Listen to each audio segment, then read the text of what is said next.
So yes, this is, as I said, Women in Retailing Shaping the Future webinar. And before actually going to the whole presentation, to everything that we will be discussing today, let me explain why we decided to have this webinar. So Ondi, the company that is driving this session, provides software, provides technical solution for ride-hailing and taxi entrepreneurs from the whole world. So we have quite an extensive expertise in this area. And, most of our partners are men, which is normal. This is a male-dominated industry.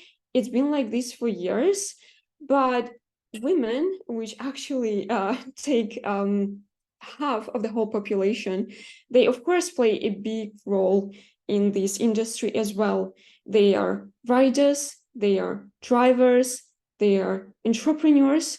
They can cover so many roles, but they still face so many different issues on so many different levels. And these issues should be discussed, and these issues should be solved. And that's why we're here today. If we want to drive this industry forward, if we want more innovations in this industry, inclusivity, diversity are the keys. And I hope that we will tackle some problems, and we will discuss these problems over this webinar, and we will help to understand how to make this industry better and more inclusive for everyone. So let's get to the agenda. So first of all, as I said, we will have a short presentation about issues that women face in ride-hailing industry and how to solve them. Then we will have a panel discussion with real experts in this industry, with Ms. Hira Batul-Rizvi, CEO and co-founder of SheCab, and Ms. Mayamana MK, marketing specialist that is responsible for the all-female project at the O-Taxi company. We were about to have another speaker from a taxi as well. Unfortunately, she was not able to join, but Ms. Mayamana is definitely an expert, and she will share a lot of insights. Those are real experts. They know how to work with women in ride-hailing. They know how to lead this business. And I hope that we will get quite a lot of interesting insights during our discussion. And also, after this panel discussion, we will have a Q&A session where we will answer your questions. But let's agree on that you will be able to share your questions throughout the whole session, either in the chat, or you also have this Q&A box where you'll just leave the questions to whoever you want. You can leave them to our dear speakers, or you can leave them for me. And during our Q&A session, we will be able to talk about them and to answer them. And also at the very end of this session, I'm going to share some interesting perks for all the participants, something that we haven't planned, and some also nice surprises for the participants. So let's get to the point. Just a little bit about me. My name is Lisa. I'm a lead digital marketer at Ondi, and I've been with the company for 5 years already. And in general, I have more than 10 years of experience in marketing in international IT companies. And I've been managing innovation projects for more than 5 years. So I definitely know that, again, inclusivity and diversity is extremely important when we're talking about moving forward, when we're talking about innovations and really driving the industry forward. And Ondi is really an expert in ride-hailing. We have more than 200 partners all over the world in 60 different countries. And one of our goals is, of course, to educate our partners, educate entrepreneurs, people who want to become entrepreneurs in ride-hailing, people who want to open this type of business in their countries, in their regions. And we've been doing quite some ride-hailing events. For example, Right Now conference. We did it basically this February. Another event, Ride-hailing Factory, which is our accelerator program. And I'm gonna talk about this program a little bit later as well. And yes, this is what makes us kind of experts in the field. And let's get straight to the point. Let's get straight to the issues. And of course, we should start with the safety one. As I said, we're talking about many different issues and on many different levels. And this is really the basic one. And despite the fact that when Uber introduced the ride-hailing platform and we started to use ride-hailing platforms, ride-hailing applications more, we got some solutions for some safety problems. It became easier. It is less scary for everyone to use taxi nowadays. It is more safe, definitely. But still, as you can see on the screen, around 4,000 reports of the 5 most severe categories of sexual assault was received by Uber. And I'm talking only about Uber here. I'm not even talking about the whole market. It's only one company. And you can imagine these are reports because some of these incidents were not even reported. And women made up 81% of victims. So this is significant difference with men. Of course, like it is happening with everyone, but women are less safe here. And again, coming to another example, the example of Lyft, over 3 years, they got more than 4,000 reports of sexual assault. And Lyft is the ride-hailing company that operates in the United States and just a bit in Canada. So it's not like a huge global company. This is only kind of one country, basically. So you can imagine the numbers that that are over the world. And this is even with these technologies. And when we are talking about safety issues, it is really not only about the actual risks that we take when we have this ride, but it is also about the fear and the safety perception. It is really important. And safety perception depends really on drivers' behavior, on platforms' credibility. Sometimes women are just scared to take a ride because they are not sure whether they will be safe or not. And, another thing is it is connected with these technologies because we kind of have these technologies nowadays and they help us, but there are other risks that are coming with them. And this is the risk of personal identity information being stolen, being used illegally, when it is also the risk of being tracked and stalked. And honestly, personally, I saw this and I had this once in my life as well, not connected with ride-hailing or ride-hailing applications, but with another platform when the employee, they had my info, he has my information and they found me on social network. And honestly, this is a bit creepy, when someone tracks you, when someone has your info and you are just not sure what else he has and what's going to go next. So this is really an issue. And how can we ensure passengers and driver safety? Because of course we're talking about passengers, but drivers, they can also become the victims of such incidents. And there are different strategies proposed in different studies, and you can see them on the screen.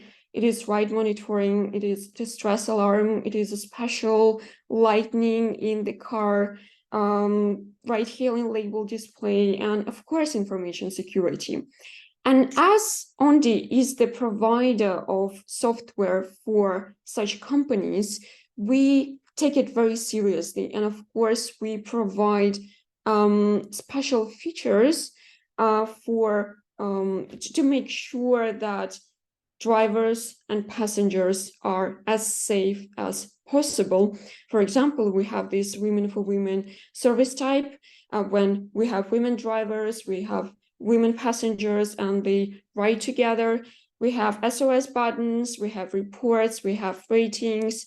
an important feature which is called follow my ride.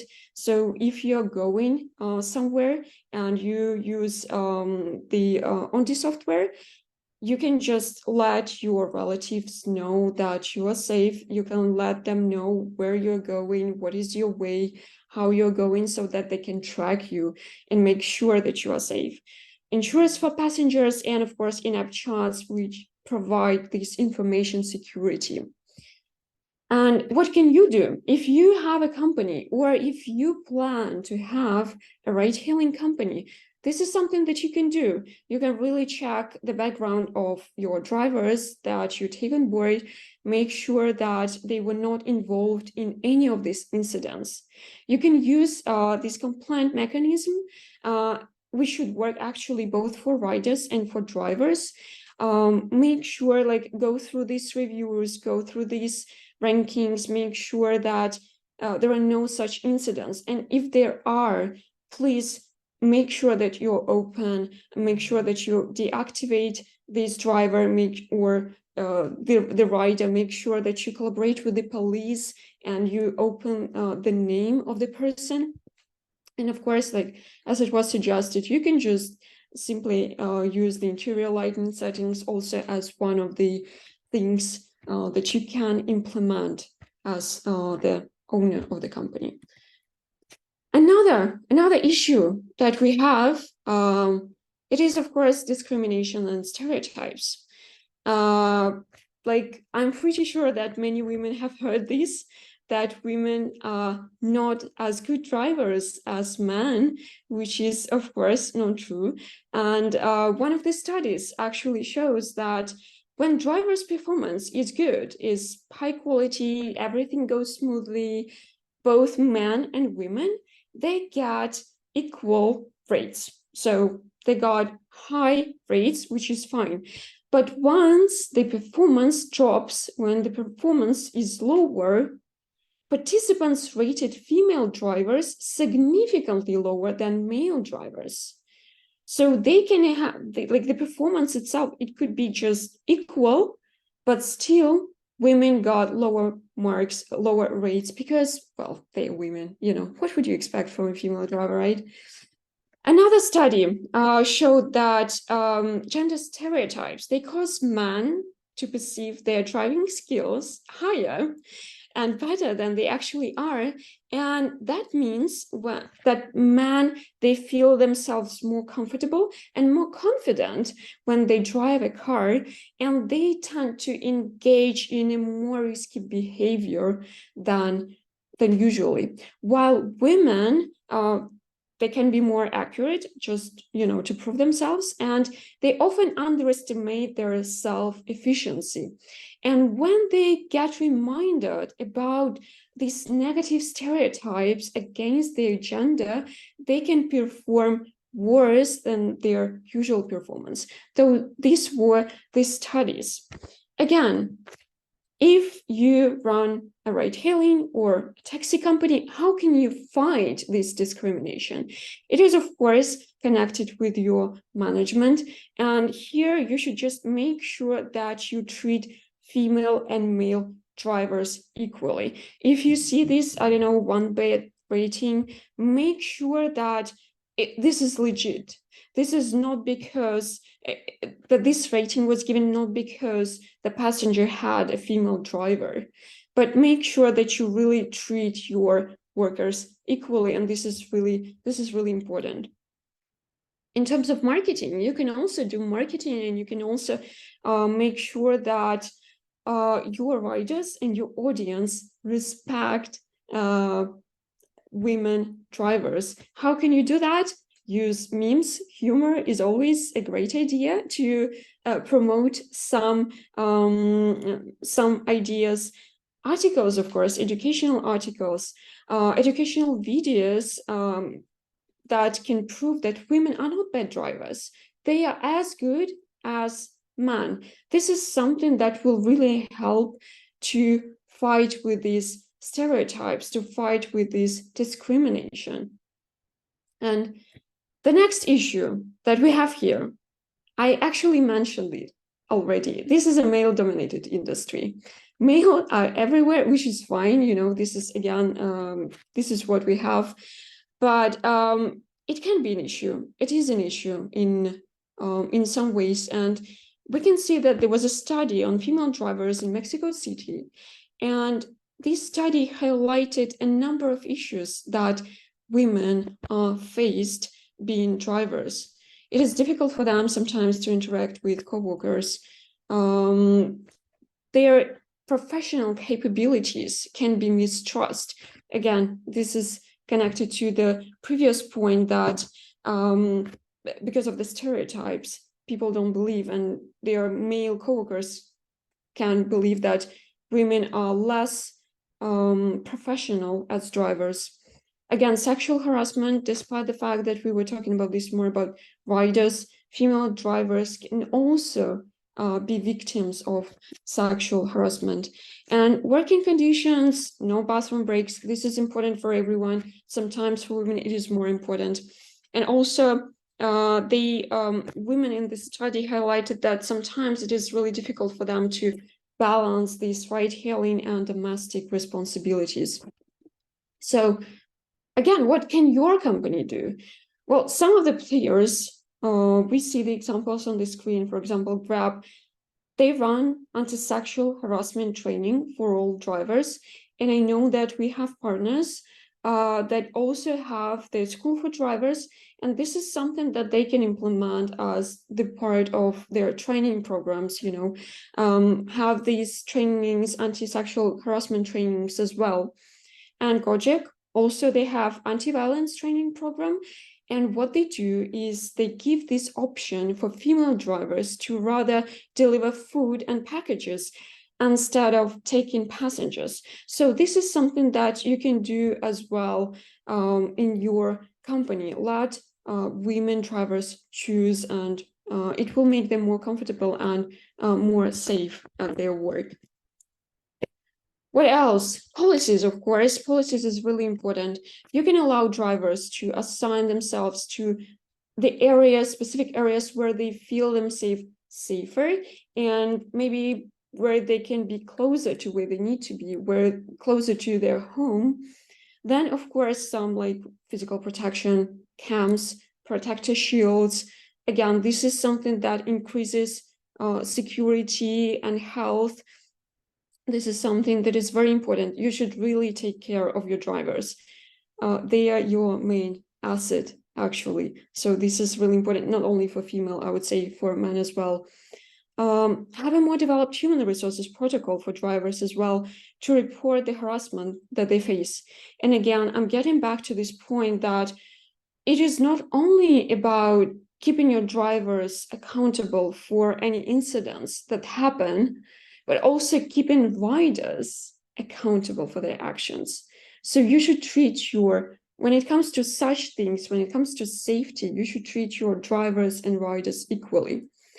Again, provide some destinations for drivers to take breaks and use bathrooms, allow them to do that, not asking them to work like 24/7, but giving them these breaks. This is really important.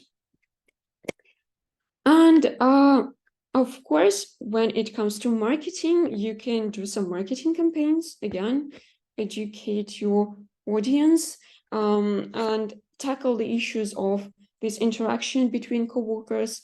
This is also about like your internal PR, also tackle the issue of mistrust of women drivers' professional capabilities. This is something that you can do. And you can attract female drivers using this focus and focusing on things like the fact that women are as skilled in driving as men. And there is a growing number of female drivers. And this is something important because I know that many partners may struggle with getting drivers on board, but women, there are not that many women drivers, so you can start attracting female drivers to your company, which will help you to solve this issue with hiring your drivers. And of course, as it was mentioned before, like women support women in their driving journeys. You can have a special service type where you will allow your women drivers to drive female passengers. And last but not the least issue that many women have, again, this is connected to the fact that this industry is male dominated. Many women are not sure that they can start a ride-hailing company. But, you know, we want to fight this stereotype. Again, one of the reasons for this webinar, to fight this stereotype. Women can be good. Women can be good in entrepreneurship, being company owners, being ride-hailing business owners. Because in other areas, 40% of new entrepreneurs are women. Even in the poorest countries, there are around 35% of companies that are led by women. And we want to improve the situation also for ride-hailing, because ride-hailing is just another business, just another industry. And this is pretty much the same as any other industry. And keeping in mind all the challenges, all the issues that women face in these industries, everything that I mentioned before, women understand these issues so much better. And this is just a very good starting point, a very good niche that a new entrepreneur can take into account, and a new entrepreneur, a new female entrepreneur can tackle these problems and solve them. This will help to really solve some social issues. This will help with, this will also just help them make their own business. And again, this will drive the industry forward. This will help innovations in this industry. So when it comes to ride-hailing being a not that difficult business, as I said, this is just like any other business. You just need to register it, you need to do market research, you need to get the marketing strategy in place, and you need to have a solution for this. So this is something that you just need to do, just like for any other type of business. And here actually Onde can help you a little bit with ride-hailing platforms like Onde Lite. We have different types. We provide apps for drivers, customers, operators. We have the admin platform. We do provide marketing support. And this is the win-win business model. We grow as you grow. So you can start this journey, this entrepreneurship journey with us, and we will be glad to support you throughout this journey. And just to remind you that this industry is growing. As you can see, the size of the market, the ride-hailing service market size, is expected to grow almost like twice by 2028, which is absolutely amazing. And the number of users is growing, and their average revenue per user is growing. So the industry is growing. It's just the right time to get into this and really help everyone, help yourself, help women, help just everyone, and help your community as well. So this is actually pretty much it. I want to get straight to the panel discussion with our amazing speakers. Just let me quickly stop sharing. This is it. And let me get back to here. I'm gonna quickly introduce our amazing panelists, and then we will get to the questions. So please don't forget to ask questions. And actually, regarding this panel discussion, if you if you have something to say, if you want to answer the question that I'm going to ask, please feel free to put your answer in the chat. We will vocalize it. We will share your opinion with everyone. All opinions matter.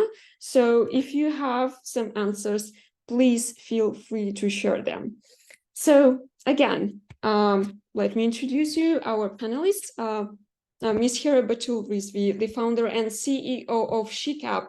Pakistan's first subscription-based monthly ride-sharing service.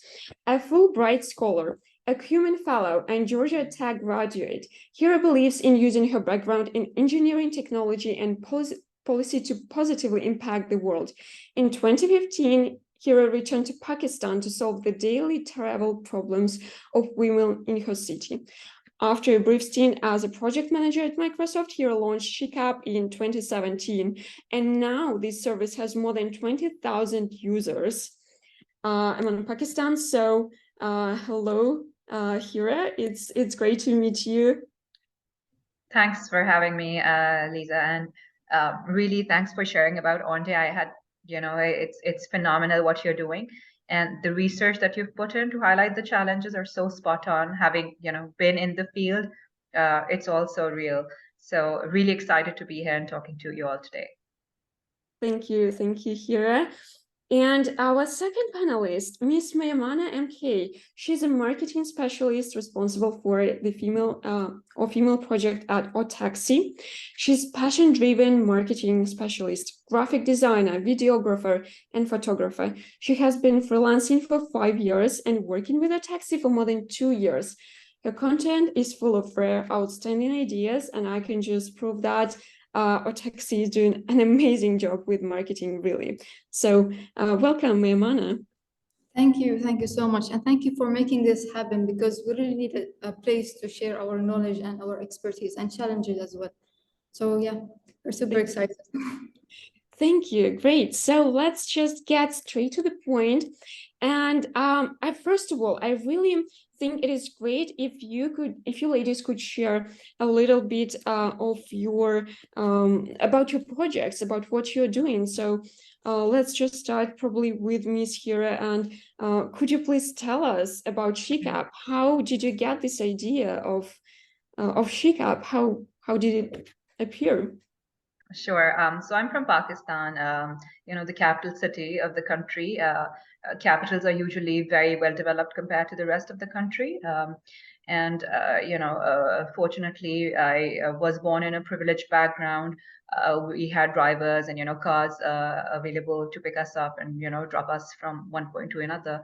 But just after I graduated from high school and, I started university in Pakistan, I realized that transportation was a problem. I didn't have a license then, and the timings were different.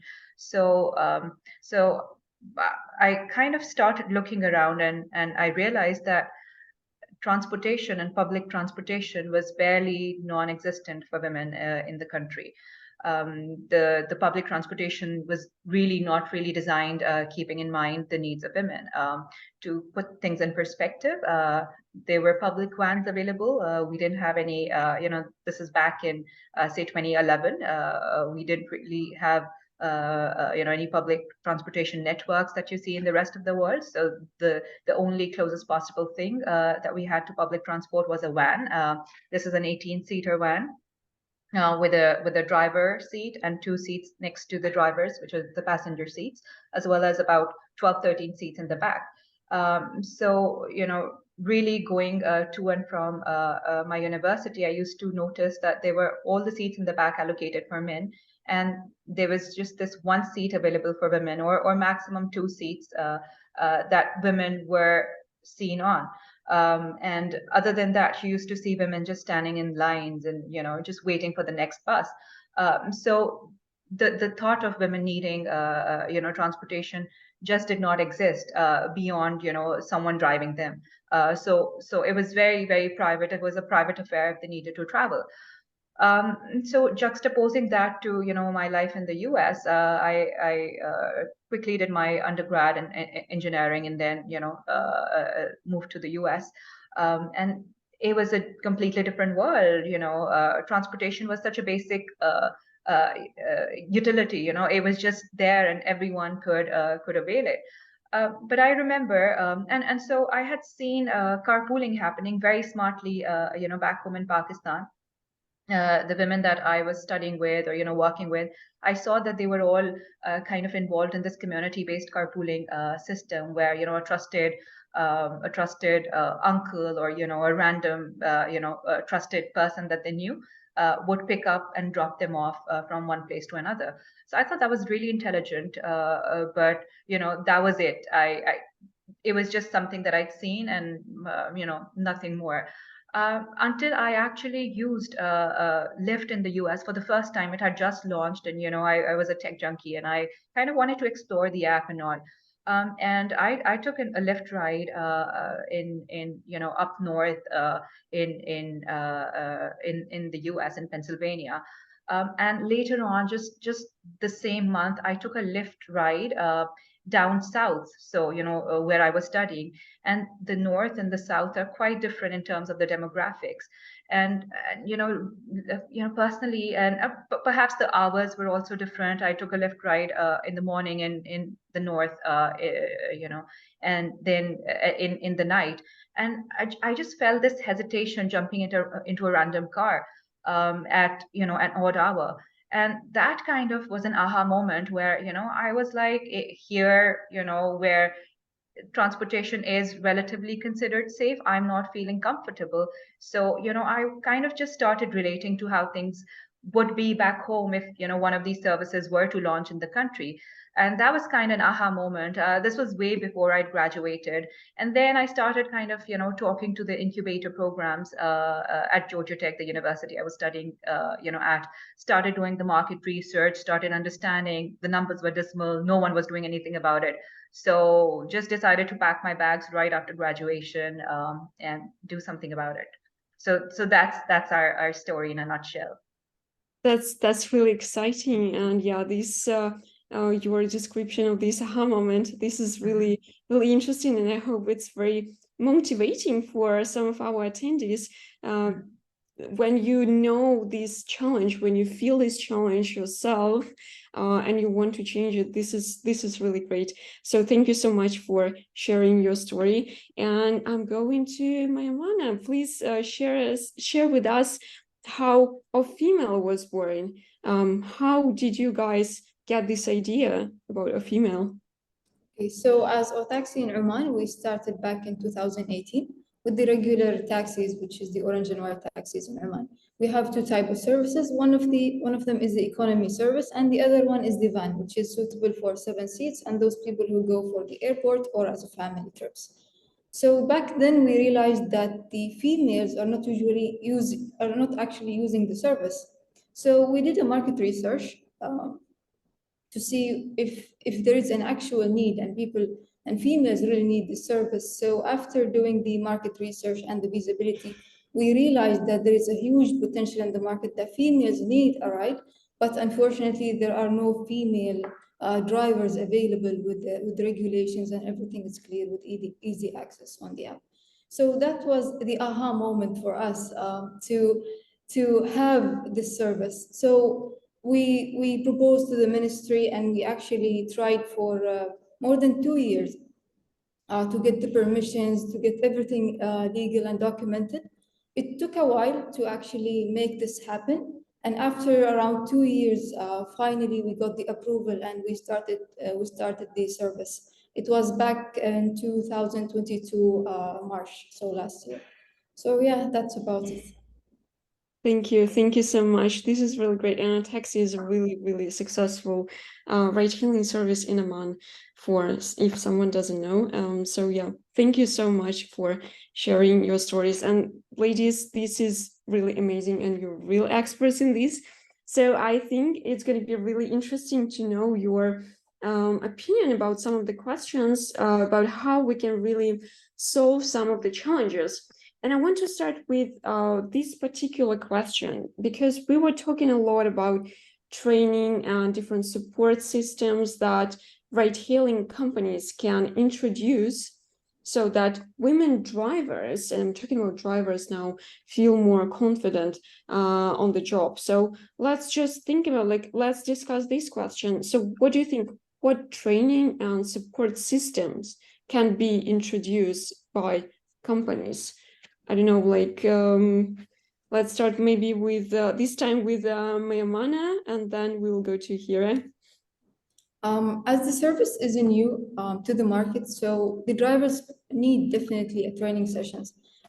we are talking about theoretical and practical trainings as well. So what happens in Otaxi after a female driver registers with us, it comes to a training session to our office where we can introduce her to our app, how it's working, and how she can deal with the customers, because it's like a new segment. She needs to be active with the driver. She needs to interact and have, let's say, she needs to be patient, smiley, attitude, and all of these things. Additional to that, after this theoretical session happens, it goes to on the ground. So we make we make trips just to make the driver practice the system and how it works. After that, the driver will have like a 2 weeks training session where our trainers can watch those drivers and watch the progress and be 24/7 with them with any need, any questions they face. After 2 weeks, it will be easy on them and they can be on the ground by themselves. So yeah, this is in a nutshell. This is excellent. Thank you so much. I think this might be really useful for some of our participants, how to educate drivers, how to work with them, because this is really important. And Hira, like any other insights from your side, how you do this? Sure. So we've got, I can divide the training into two parts. We've got, comprehensive trainings. And the second is consistent, ongoing trainings that we provide to our drivers. Now, to talk a little about the comprehensive trainings, these are, basically driving skill trainings and safety trainings. We partner with, different organizations. Shell is, a business partner, so kind of Shell trainers come in to kind of train our female drivers into how to drive, and that was kind of a result to the surveys that we did, where we thought initially that SheCab would be a service for women by women, and later we realized that a lot of the passengers, which is all female, were reluctant to jump into a female driver's car on longer routes. So we thought that perhaps, one thing, and it just goes back to the notion of women being bad drivers, and so we wanted to do something about it. And so one of the basic element of this comprehensive training is really driving, improving their driving and also enabling them to be more safe when they drive, although women are, statistically much more safer drivers as compared to men. The other thing in the comprehensive trainings are self-defense trainings, as well as, I don't know how different parts of the world work, but there are a lot of, in the kind of work that we are doing, of course, it's a carpool service. So, conflicts arise between different riders wanting to kind of sit, where in the car, what seat to take and, what time to pick, who to pick first. So conflict resolution was something that we thought we should introduce. And this is both internal inside the car, outside, and, for women to be more kind of capable to handle those situations. The consistent, going trainings that we have are just hotlines 24/7 available to them to be able to communicate with our team. Other than that, we have, panic buttons and other self-defense kind of mechanisms where they're able to just, report just like our riders. Our drivers can also report any kind of incident, accident, within minutes. And we also offer a mentorship program for our female drivers, just to be kind of, more aware of the work they're doing, and to provide the kind of support that we thought that did not exist in the market before us. Excellent. So, yeah. Thank you. Thank you so much. This is really great, and it's great to hear that you cover all the different aspects, really. So you really listen to what your riders are talking about, what they are saying, what your drivers are saying. So it's really amazing. And let's get to the next point, probably. So if we're talking about like being a driver, it is really a kind of a very isolating job. So you can be really lonely, but especially if you are a woman, there are not that many women drivers. So how can ride-hailing companies really foster this sense of community among women drivers? Do you have it? And let's this time start with you, Hira. Do you do something like that? Yeah. So as you said, a sense of community is usually missing in these isolated cars, right? So apart from just the community, there should be a sense of belonging and connectivity that we realized, and our journey has been quite long, where we've seen a lot of ebbs and flows. We kind of did a lot of listening in the first few years that we started. So what we realized worked for us were just establishing, basic groups for them, where all the drivers will be able to communicate with each other as well as us. So just connecting with each other and being able to share and learn from each other. So something as basic as WhatsApp groups, Facebook groups, so just a platform where they could just voice their problems, or share their opinions, etc. So that worked for us. Other than that, we do also host face-to-face meetings. So it was a mix of both face-to-face as well as online, where the purpose was just to connect them and for them to feel more inclusive and instill a sense of community in these drivers. Great. This is really excellent that you involve all your women drivers. This is extremely important, of course, just for support. And Maimana, anything that you do or female for your women drivers? For all female in Otaxi, we also have a WhatsApp group. So any new driver, we join her in the group, and we have regular meetings with the drivers themselves, where we can invite them to a dinner and listen to them, where they can share their questions and thoughts, and their experience as well, because they deal with the customer and they know what are the needs, what are the changes, what are the challenges they face as well. Beyond that, we noticed that the drivers themselves have went beyond, and they have a separate community themselves, where they can meet on a daily basis in parks, in malls, in situations like this. So it's actually fascinating how they created this community themselves, and they support each other. Yeah. This is really great that they communicate with each other, and this is great that you also communicate with your drivers to get feedback about passengers, because this is really important. They are the ones who know your audience better than anyone. Definitely. Excellent. Thank you, ladies, so much. So the next question is about actually promotion and going beyond being drivers for women. Yeah. So can female drivers to move to managerial roles within ride-hailing companies? Do you do this? And do you facilitate somehow this progression? So I don't know, Maimana, do you have something like that in Otaxi? Yes, definitely, and it's happening on real time. So one of our drivers is now actually an admin in the company. So now she is the one who's training the other drivers. So we look into those drivers and those who has potential, and we support them and give them bigger roles in the company. Mm-hmm. Excellent, thank you. That's great to hear that you have success stories like that.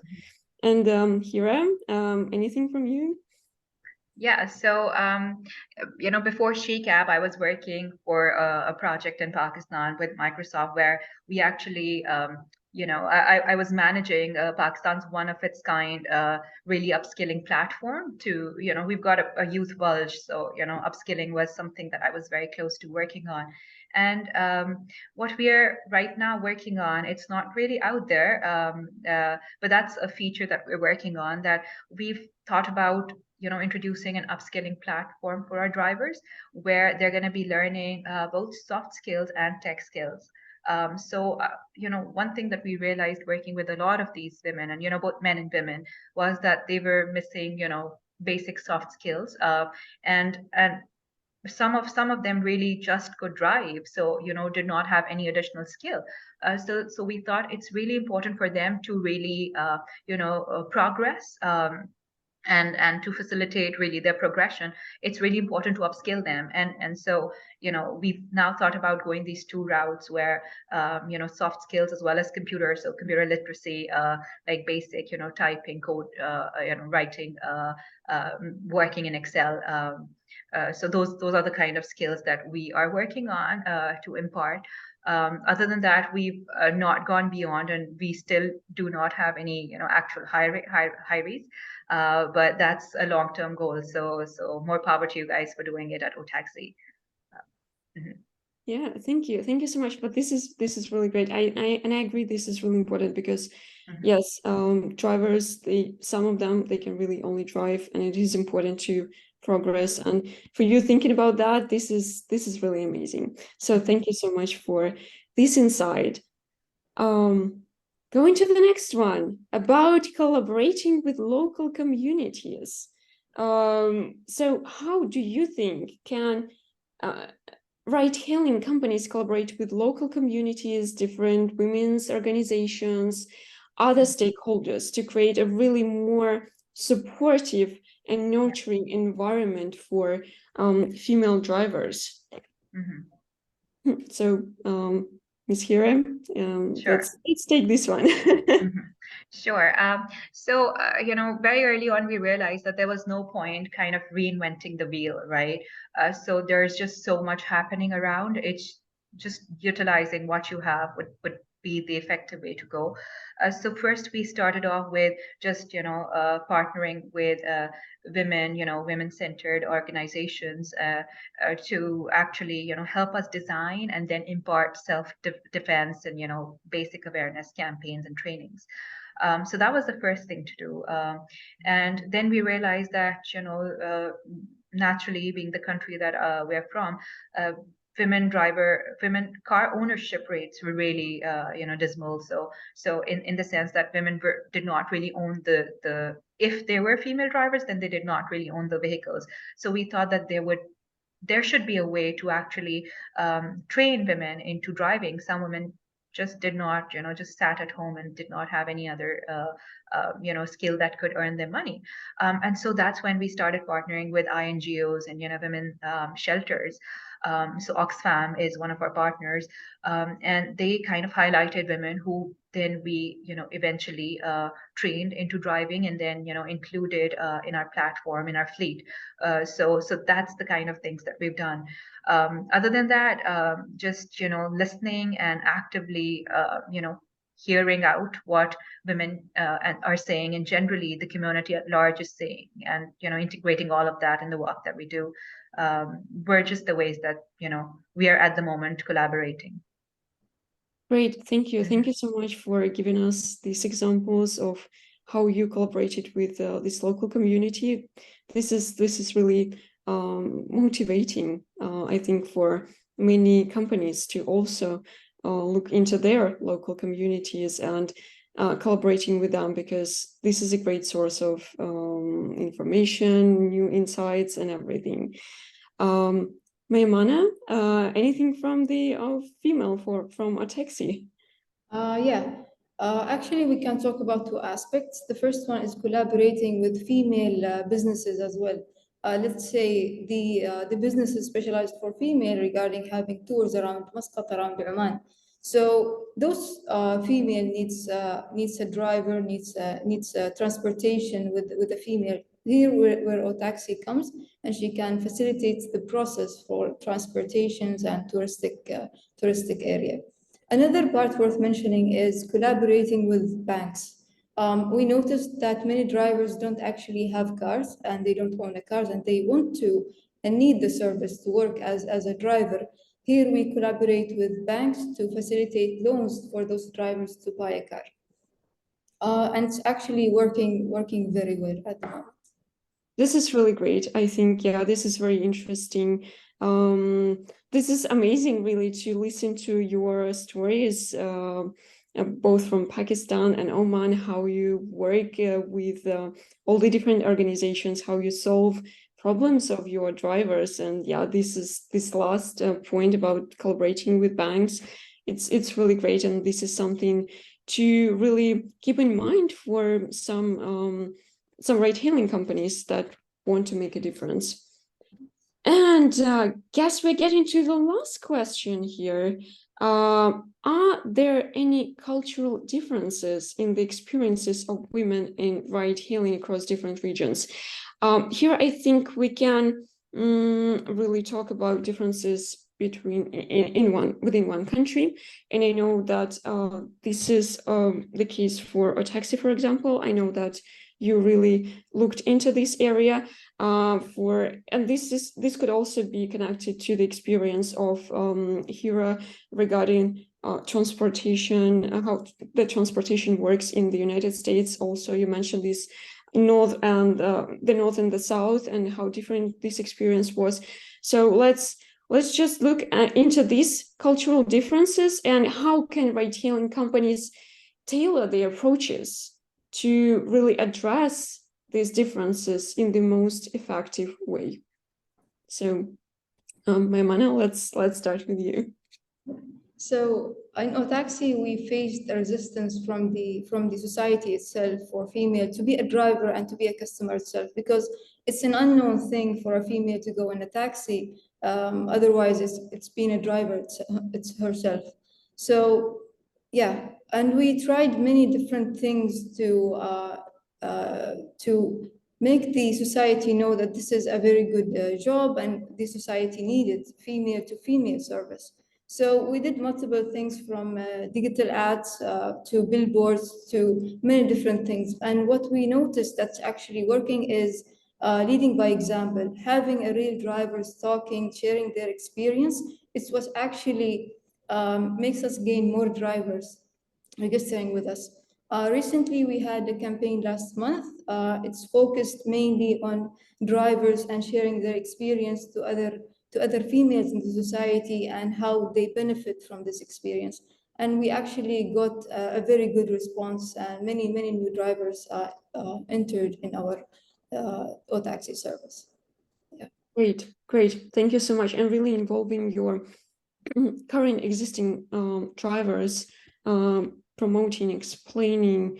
This is a real great example of leading by example, basically. So yeah, thank you so much, Maimana, for sharing this insight. And Hira, please, the floor is yours. Yeah, so as again, I said that, every culture is different, demographics really, and, just cultural, religious norms and values, they are different in different regions. So, having lived in so many different places, every time I would experience, some different kind of, problems that women were facing because of some restrictions. But one thing that stayed in common was the disparity that existed, for women. So that was, consistent across anywhere I went. So, women were not studying tech across the board, So a lot of those disparities really existed. And I realized that any country that we would perhaps want to take SheCab to in the future, it would come with its own set of challenges. So really, the key underlying kind of solution would be to actually research and understand the different cultural nuances that exist. Pakistan is different than perhaps the Middle East and then the US, and so really understanding the cultural nuances, what a particular community stands for, what their elders are saying, what how they want the social fabric to be, in the religious gambit and, the different gambits that exist. So really understanding and doing your research and talking to people and understanding the different nuances. And it basically is the little nuances that, make or break the way businesses operate. Just to give you a small example, so because SheCab is, I didn't really talk about the business model, the way we work. We're basically a carpool service, and the way we work is that one driver picks up 4 passengers to and from work 20 or 24 working days a month. So the same driver is going to come to pick and drop you, and the passengers stay the same for this extended duration. And we have both male and female drivers. So we realize that sometimes when a girl was between 18 to about 22 or 23, parents would be reluctant for their daughters to be picked first, and they would want a, a middle-aged woman to be picked up first. And, really, so designing around that, and just hearing what they were saying, why they were saying, to really have the empathy to understand these different nuances, and then designing your technology around it is key. And then really designing your safety measures around it, collaborating with locals, just listening well, really, I think is the backbone to sort and solve for these problems. So that's what we did. Still doing it. Thank you so much, Hira. Thank you so much, Maimana, for these wonderful answers. Really, I think the key of this discussion is all about listening to your drivers, to your riders, understanding their challenges and finding solutions to the challenges. This is extremely important, and we see two successful women, we see two successful companies, and that's how they succeeded, and that's how all of you can succeed. So this is it for the panel discussion. So I want to remind you what is left. The Q&A session, we will answer the questions. And as I said at the very beginning, there is a kind of a surprise for our attendees, for participants of this webinar.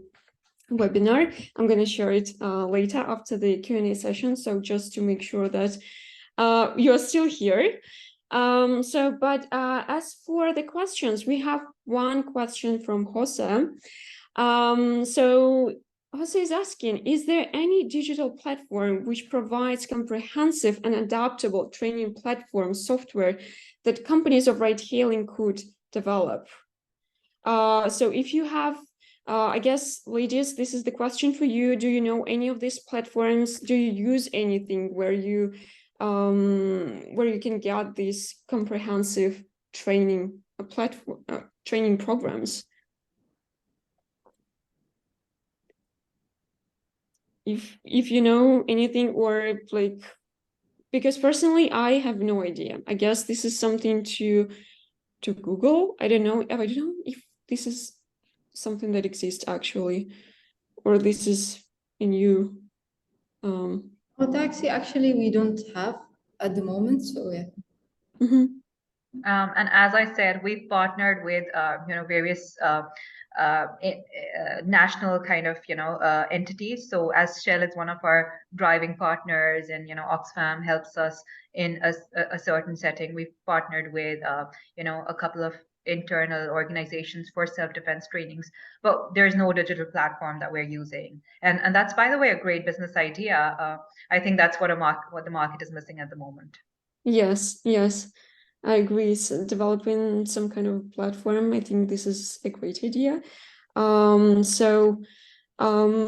unfortunately, cannot help you, Jose, with this one.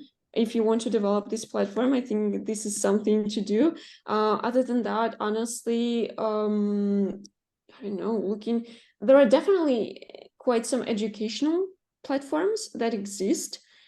I am just not sure that there is a specific program. And again, as ladies mentioned, talking to your riders in your area, because they might have different issues. So this is something for you to think about and to develop yourself, I guess.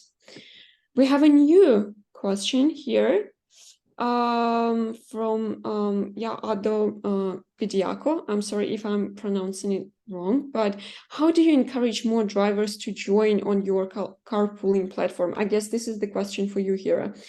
I'm starting a ride-sharing platform for groups. So again, we started with 5 drivers, and over a period of all these years, we now have about 6,000 active drivers. And really, basically, we started with Facebook groups, then that kind of moved on to WhatsApp, So now we've got, multiple WhatsApp groups managing, different regions. And then we shifted all of them to the app. And so one thing that we realized was that, in the driver community, word of mouth worked. As I said, we've got both male and female drivers. For the male drivers, we realized that word of mouth works brilliantly well. So if a driver kind of is actively enrolled, just incentivize them to bring 5 more and then 5 more and then 5 more. So just, so that really works for male drivers. For female drivers, just reach out to groups that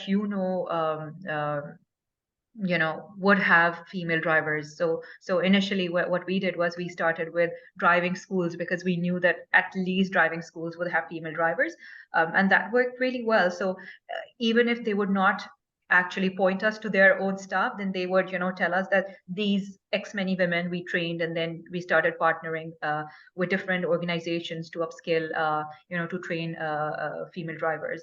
And then homemakers and housewives started joining us, and then teachers started joining us. So it's actually a ripple effect. Once you have reached a certain number, then the numbers keep growing from there. But all the best for starting off, and it's going to be a little uphill when you're just starting, but all the best. Yes, thank you so much. Thank you so much, Hira, for answering this question. We have 2 new ones. Thank you very much, ladies, for bringing this question. These questions. Have you faced any stereotypes being business women yourself? Hira, any stereotypes from? Have you faced any when you started SheCap? Oh, many. It was just terribly hard to actually make my family, just the community, understand what I wanted to do. Just throwing away the degrees and just starting a taxi service just did not make sense. But it was just something that resonated with me. So just stick to what you're passionate about, and just keep going, keep doing. Other things that I faced was that women cannot open a bank account unless there is a male figure involved in Pakistan. So just, I just had a kind of a way around all of these things. So I just, pulled in my brother as a co-founder, just had a male name on the bank account documents, and then, kind of worked around it. Others were really, going into government offices with massive red tape, and them kind of, working with you. They've not really seen women behind the other seats. So just, making sure that you have your composure, look 10 years more older than you actually are to be taken seriously. So those were, and those are hard realities. And I think they exist in different, culture scenarios, but they exist nonetheless. So those are a couple of things that women have to deal with. And, I think the more we are, the easier it would be on the other gender's gaze. Just increasing the numbers and just staying determined is what we could do. Yes, definitely. I completely agree with that. And being resilient and just doing and overcoming all the challenges. This is the answer. And Maymana, what about you? Have you faced any stereotypes? We face stereotypes regarding the driver's side. So we hear comments such as she should not drive, she should stay at home, she should cook, I don't know, so on. But it needs time. At the beginning, we have faced many of these comments, but nowadays it's coming less and less. So once people get used to the service and we provide it, it comes like a norm. Yeah. So definitely just getting more women on board, and there will be no stereotypes. I agree. Okay, so the question from Mary. I'd like to ask, when was the hailing app was used in initial or later part of your operation? I guess this is the question for both ladies. Maymana, I guess you started straight away, or how was it for you? Could you please explain the question or repeat it? So when you started your operation, did you use the ride-hailing app straight away, or did you start with, I don't know, just with without any tag solution? No, we directly started with the only app as a taxi app, straightforward. just to make the facilitate the process, so the driver can get all the details and the customer can get all the details of the passenger himself. Yeah. Great, thank you. And Hira, you? Yeah, so I think this is one of my learnings that I'd like to share. It seems like there are a lot of aspiring entrepreneurs, future entrepreneurs in the group. So one thing that I say every time I speak to anyone is do not go for fancy technologies. You really do not need the tech. First, get your MVP kind of, minimum viable product ready. So that's something that was our learning. We didn't really start off with the app. We started the business in 2017 with a basic, a Google sheet like a document, and women would register their interest, and then we started growing the numbers from there. So we were just working on one side of the platform back then. The drivers were mostly internal. The riders were the ones that were kind of registering online. Once the numbers picked up and we realized that yes, there is a need in the market, then we switched to from the Google Sheets like survey and forums. We shifted to a website, and much later we realized that okay, at this point, and the driver, the actual app was mostly more needed to manage the drivers, as Memana also said. And so we took those steps, and I think that's really important. Sometimes you spend so much, thousands of dollars just to get the technology ready, and you realize that's not what the market wants. So that's, I really would like to impart that if you have any idea, just go in the market, test it out, see the numbers, and then move into actually raising or this Goliath of a technology platform. Yes, definitely. If you can do this, I agree. I completely agree. Especially if you don't have money, if you don't have funding, Exactly. something to start for free, this is the way to go. Thank you so much, ladies. We have new questions. The one from Jose. So yes, regarding this platform for training programs, yes, you have found a new business idea, but you're asking about also regarding the incubator and accelerator program. So I will get to this point just a little bit later at the end of our discussion. I'm going to introduce something. I'm going to share some insights about the incubator and about some surprises that I said. So we will get to this question a bit later. One more question from Jose. I see Katie raised a hand. Could you please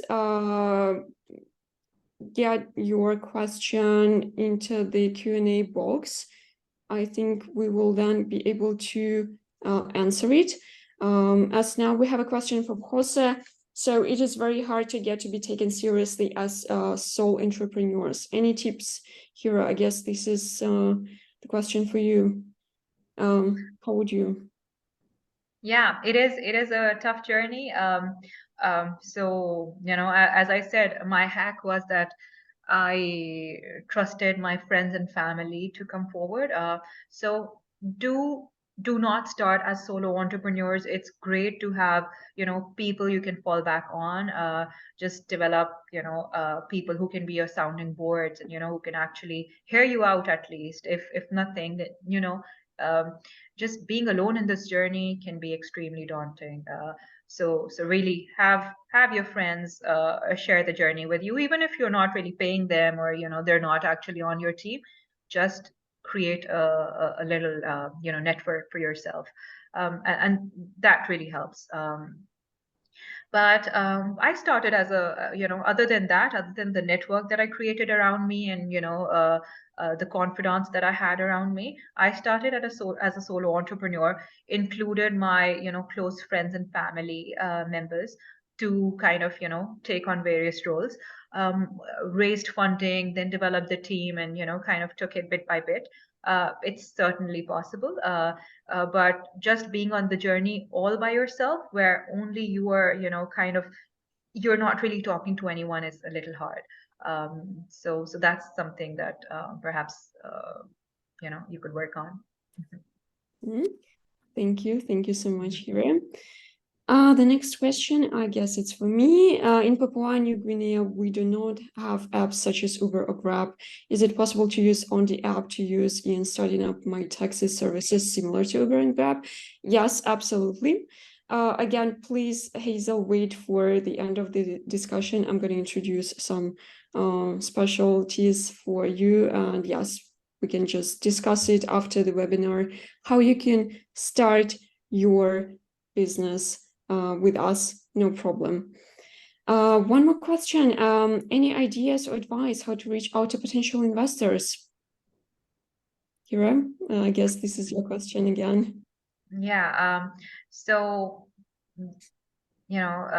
according to what you are working on, there's a variety of, start off with accelerator incubator programs. There's a variety of things happening, and people are actually looking for fundable startups to fund or fundable ideas. So, little Google search is gonna direct you to the right kind of groups. And start cold calling or cold emailing. I know in the parts of the world that we are from, I'm not sure where you're from, Ado, but at least where I was from in Pakistan, there was no concept of just reaching out to someone just like that. But having kind of gotten the exposure in the US, I realized that it was so common, like no harm, right? Someone's just not going to reply you. It's going to be a little ego, hurting the ego, but that's it. You don't really lose anything. So reach out to accelerators, incubators, investors, and perhaps someone might pick your idea up. Or not, you're just going to test the waters. Talk to as many people about this crazy idea that you have, but do some work first. Just don't, talk out of thin air. So just do your basic work, do your market research, and once you have your market research, the other person really sees that yes, this person is actually passionate about what they're saying, and the money comes in. So as again, as I said again, do not wait for a very fancy kind of Goliath technology platform before you actually go out and develop something, or are up to some good. Just start off and the money would come eventually if there is potential in what you're proposing. Thank you. Thank you so much, Hira. A lot of insights, really. I'm sure they are very, very helpful for those who want to start their own business. One more question for Kimberly. I'm from Trinidad. I need some guidance in how to start my own transportation company. Is there a cost for the consultation? I guess this is the question for me. In general, just text us. We will solve everything. We will help you. We have some articles about how to start your own transportation company. We will be able to share it with you. We do not have experience in your country, so we will not be able to advise you in terms of registration and some laws that you have in your country, but we will definitely help you to understand what are the steps that needs to be taken. And again, I will share some insights as well later.